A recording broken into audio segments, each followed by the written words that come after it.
আসসালামু আলাইকুম ওয়া রাহমাতুল্লাহ। আসসালামু আলাইকুম ওয়া রাহমাতুল্লাহ। আলহামদুলিল্লাহি রাব্বিল আলামিন ওয়াসসালাতু ওয়াসসালামু আলা রাসূলিহিল কারীম ওয়া আলা আলিহি ওয়া সাহবিহি ওয়া আহলি বাইতি আজমাইন।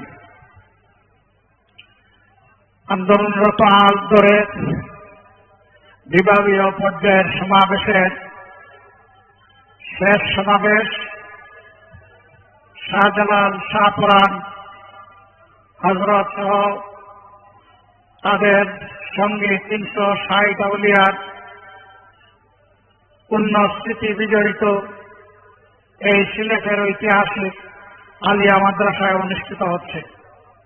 আজকের এই সমাবেশের সম্মানিত সভাপতি, সম্মানিত অতিথিবৃন্দ, আর দলের শীর্ষ নেতৃবৃন্দ, স্থানীয় নেতৃবৃন্দ, প্রান্তীয় সিলেটবাসী, সাংবাদিক বন্ধুগণ, আমি আজকের আমার বক্তব্যের সূচনায় আপনারা সবাই এসে আজকের এই সমাবেশে আন্তরিকভাবে যেভাবে সফল করেছেন, অন্তরের অন্তঃস্থল থেকে আপনাদের সকলকে অভিনন্দন এবং মোবারকবাদ জ্ঞাপন করছি। যেহেতু আসরের আযান হচ্ছে, একটু পরেই নামাজ অনুষ্ঠিত হবে, কেউ না কেউ ইনশাআল্লাহ আযানের জবাব দেবেন। আমরা সংক্ষেপেই আমাদের কথা শেষ করব। আমাদের প্রিয় বাংলাদেশ ছোট্ট একটি দেশ, বিপুল জনসম্পদে পরিপূর্ণ। আফসোসের বিষয়, স্বাধীনতার 54 বছর এক এক করে চলে গেছে, বাংলাদেশের মানুষ সম্মানের সাথে মাথা উঁচু করে দাঁড়াতে পারেনি। কারণ বর্গীরা চলে যাওয়ার পর দেশের ভিতরে চিল যারা ছিল, সেই চিলগুলা ছু মেরে জনগণের সম্পদ নিয়ে চলে গেছে। দেশের সম্পদ লুণ্ঠন করে বাইরে পাচার করেছে, দেশে দেশে বেগমপাড়া গড়ে তুলেছে। কেউ কেউ পালাতে গিয়ে খালে বিলে আশ্রয় নিয়েছে, আবার রসিক সিলেটবাসীর কাছে কেউ কেউ কলা পাতায় ধরা পড়েছে। এভাবে অপকর্মের দায় নিয়ে ফ্যাসিস্টরা বাংলাদেশ থেকে পালিয়েছে, কিন্তু ফ্যাসিজমের কালো ছায়া বাংলাদেশ থেকে যায়নি। একদল যে অপকর্ম করে চলে গিয়েছে, আরেক দল বাংলাদেশে সেই অপকর্মের দায়িত্ব নিয়েছে। একদল চাঁদাবাজি করার কারণে জনগণের ঘৃণা কুড়িয়েছে, আরেক দল আবার তার চাইতে বেশি শক্তি দিয়ে চাঁদাবাজিতে নেমে পড়েছে। একদল দখলদার বনতে গিয়ে জনগণ তাদেরকে প্রত্যাখ্যান করেছে, আরেক দল বেপরোয়া দখলদার হয়ে উঠেছে। একদল জনগণের জানমাল দিয়ে ছিনিমিনি খেলেছে, আলেম ওলামা বিরোধী রাজনৈতিক নেতৃবৃন্দকে হত্যা করেছে, খুন করেছে, ফাঁসি দিয়েছে, নির্যাতন করেছে, পঙ্গু করেছে, জেলে পড়েছে, দেশ ছাড়া করেছে। আরেক দল ঠিক একই পথ ধরেছে, এমনকি নিজেদের মধ্যে মারামারিতেও নিজেদেরকে শেষ করে দিচ্ছে। সংগ্রামী বন্ধুগণ, দফায় দফায় এত রক্ত, এত ত্যাগের পরে দেশবাসী কি আশা করেছিল? দেশবাসী আশা করেছিল অতীতের অপকর্মের যে পরিণতি, এটা থেকে শিক্ষা নিয়ে রাজনীতিবিদরা নতুন রাজনীতি শুরু করবেন। কিন্তু আমরা দুঃখের সাথে দেখতে পাচ্ছি, একদল সেই পুরাতন ধারায় পড়ে আছে। তারা কোনো সংস্কারে রাজি না, তারা সনদ বাস্তবায়নে রাজি না, তারা গণভোটেও প্রথমে রাজি ছিল না, তারপরে ধাক্কাই টুক্কাইয়া সেই গণভোট একদিনেই হতে হবে, তারা বাধ্য করেছে সরকারকে। এখন আবার কোথাও কোথাও আমরা তৃণসুর শুনতে পাচ্ছি, যারা এতদিন নির্বাচনের জন্য নির্বাচন করে জনগণকে বেহুশ করে তুলেছিল, এখন তারা ভিন্ন সুরে কেউ কেউ কথা বলতে শুরু করেছে। এ লক্ষণ ভালো নয়। তারা বুঝতে পেরেছেন, তারা যে সমস্ত কর্মকাণ্ড বাংলাদেশে পরিচালনা করছেন, বাংলাদেশের জনগণ তাদেরকে আগামী নির্বাচনে লাল কার্ড দেখানোর জন্য প্রস্তুত হয়ে গিয়েছে। এই লাল কার্ড দেখা থেকে বাঁচতে গিয়ে যদি কেউ আগামী নির্বাচনকে ভণ্ডুল করার চেষ্টা করেন, আমরা মহান আল্লাহর পর ভরসা করে বলছি, তাদের সকল ষড়যন্ত্র এদেশের সংগ্রামী জনগণ ভণ্ডুল করে দেবে ইনশাআল্লাহ। কেউ যদি আবার চিন্তা করেন জনগণের সমর্থন পাব না, তাহলে পাকা পথে প্রশাসনিক কুর মাধ্যমে আমরা নির্বাচনের ক্রেডিট হাইজ্যাক করব। তাদেরকে বলবো, বন্ধু, সেই সূর্য ডুবে গেছে, এই সূর্য আর বাংলাদেশে উঠবে না। এই সূর্য আর কালো সূর্য বাংলাদেশের মুখ দেখবে না। এখন নতুন সূর্যের উদয় হবে, সেই সূর্য কোরআন বুকে নিয়ে উদিত হবে ইনশাআল্লাহ। বাংলাদেশ থেকে অপশাসন দূর হবে। মোটে মাঝির শ্রমিক, ছাত্র জনতা, এই বাংলাদেশ হবে তাদের বাংলাদেশ। লুটে তাদের হাত থেকে উদ্ধার করে বাংলাদেশ তুলে দেওয়া হবে দেশপ্রেমিক জনগণের হাতে ইনশাআল্লাহ। আমাদের যুব সমাজ যেই আকাঙ্ক্ষা নিয়ে রক্ত দিয়েছে, তাদের আকাঙ্ক্ষার সাথে আর দল সম্পূর্ণ একমত। এই আকাঙ্ক্ষার বিপক্ষে যারা দাঁড়াবেন, জনগণ আগামী নির্বাচনে তাদেরকে আর ক্ষমা করবে না।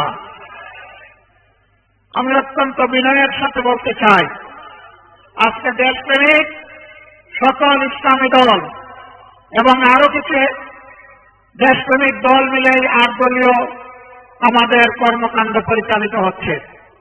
2-1টি ইসলামী দল এখনো তার বাইরে আছেন। আমি বন্ধুদেরকে অনুরোধ করব, সকল ধরনের মোহের জাল ছিন্ন করে আপনারা আপনাদের আঙ্গিনায় চলে আসেন। এই আঙ্গিনা আপনাদের আঙ্গিনা। এখন যেখানে ঘোরাফেরা করছেন, এটা আপনাদের আঙ্গিনা না। তাদের শীর্ষ নেতারা বলেন, আমরা শরিয়া আইন বিশ্বাস করি না। তারা মুসলমানদেরকে মৌলবাদী জঙ্গি বলেন। তাদের সাথে আপনাদেরকে মানায় না, আপনারা বড় বেমানান হয়ে গেছেন সেখানে। যেখানে মানায়, ঘরের ছেলে আপনারা ঘরে চলে আসুন। আমরা আপনাদেরকে বুকে জড়িয়ে কবুল করবো ইনশাআল্লাহ। অভিনন্দন জানাবো, সম্মান দেব, ভালোবাসবো। অন্য ঠিকানায় থাকার কোনো প্রয়োজন নেই। আপনি সম্মানের ঠিকানায়, কোরআনের ঠিকানায়, মানবতার মুক্তির ঠিকানায় ফিরে আসুন। আপনি কেন চাঁদাবাজদের অংশীদার হবেন? আপনি কেন দখলদারের সমর্থক হবেন? আপনি মেহরবানি করে এই অপবাদ নিজেদের গলায় তুলে নেবেন না। আসুন, আপনারা ফিরে আসুন। আমরা আপনাদের ভাই, আপনারাও আমাদের ভাই। আজকে বাংলাদেশের দিকে চোখ মেলে খোলা চোখে তাকান। আজকে সমস্ত ইসলামিক এবং দেশপ্রেমিক শক্তি ঐক্যবদ্ধ হয়েছে। ইসলাম কোটির ঐক্য ইতিমধ্যেই গড়ে তোলা হয়েছে। এই ঐক্য ইনশাআল্লাহ আগামী দিনে দেশের ভাগ্য নির্ধারণ করবে। আজকে রাস্তাঘাটে, হাটে, বাজারে, নগরে, বন্দরে সকল জায়গায় মুক্তি পাগল মানুষ তারা জানিয়ে দিচ্ছে আগামীতে তারা কোথায় ভোট দেবে। তারা এখন আর কারো রক্তচক্ষুকে পরোয়া করছে না। কেউ কেউ আমাদেরকে অন্যদের রক্তচক্ষুর ভয় দেখান, অমুক শক্তি, তমুক শক্তি, অমুক দেশ, তমুক দেশ। তাদেরকে পরিষ্কার বলি, ইসলামী এবং দেশপ্রেমিক নেতাকর্মীরা হাসি হাসি যেখানে ফাঁসি বরণ করতে পারে, মেহরবানি করে তাদেরকে কোনো কিছুর ভয় দেখাবেন। আমরা ভয় করি শুধু আল্লাহ তাআলাকে। বাকি যাদের কথা বলেন তাদেরকে আমরা কোনো পাত্তাই দেই না।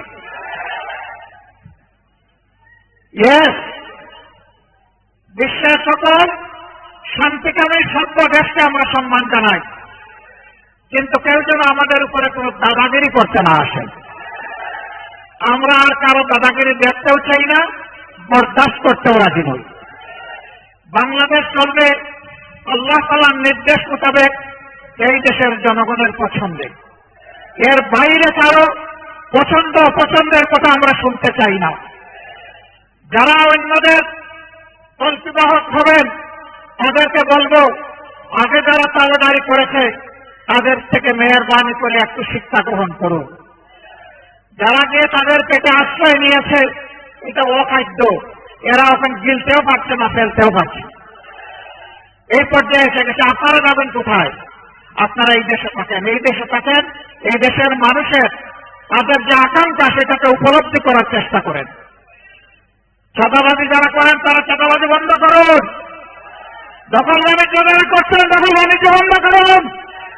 মানুষের পর জোর জুলুম যারা করছেন তারা জোর জুলুম বন্ধ করুন। যদি তারা বন্ধ না করেন তাহলে তাদেরকে আমরা স্পষ্ট ভাষায় জানিয়ে দিচ্ছি, এটা অচিরেই বাংলাদেশে বন্ধ হবে, তখন কিন্তু কঠিন পরিণতি ভোগ করতে হবে। সেই পরিণতি ভোগ করার আগে মেহরবানি করে ছেড়ে দিন। জনতার কাতারে আসুন, মানুষকে আর কষ্ট দিবেন না। প্রিয় সিলেটবাসী, বরাবর আপনারা অন্যায় ও সত্যের বিরুদ্ধে আপনারা লড়াই করেছেন। আপনারা 96-2001 আওয়ামী লীগ যখন চরম তাণ্ডব দেশবাসীর উপর চালিয়েছিল, তখন এই সিলেটবাসী আপনারা আওয়ামী লীগকে লাল কার্ড দেখিয়েছিলেন।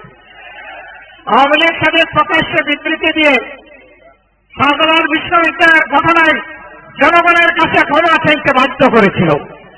এর থেকে প্রমাণিত হয় কখনো অন্যায় এবং অসত্যের যারা অনুসারী তাদেরকে আপনারা বরদাস্ত করেন নাই।